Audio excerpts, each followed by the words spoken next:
মাগুরার শ্রীপুর উপজেলার বিষ্ণুপুর গ্রামের দিগন্ত বিস্তৃত মাঠ, পাশ দিয়ে বয়ে গেছে গঙ্গা কপোতাক্ষ সেচ প্রকল্পের প্রধান খাল। একসময় এই খালের পানিতেই মাঠ জুড়ে ফসল ফলাতেন কৃষকেরা, তবে এখন পুরোপুরি বন্ধ পানি সরবরাহ।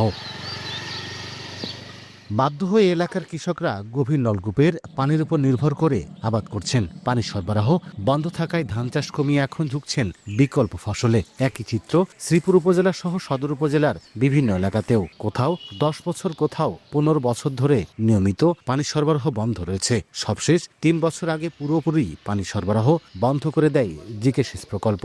দ্রুত সমস্যা সমাধান করে পুরো জেলায় পুনরায় পানি সরবরাহের দাবি কৃষকদের। শ্যালোয়ালারা 2 বের 1 বের পানি দিয়ে আমাদের 5 ভাগের 1 ভাগ ধান নিয়ে নেয়। এখন আবার যদি সেই খাল করানো হয় তাহলে পরে ভালো হয়। ক্যানালের পানিতে খরচা কম, যদি ক্যানালের যদি ট্যাক্সও নেয় তাও কম। নিজস্ব অর্থায়নে পানির ব্যবস্থা করি, এতে আমাদের বিঘা প্রতি 10-15 হাজার টাকা খরচ পড়ে যায়। আমাদের মেন দাবি হচ্ছে আমাদের ক্যানালে পানি লাগবে। পানি থাকলে পরে আমাদের চাষ করতে সুবিধা হবে।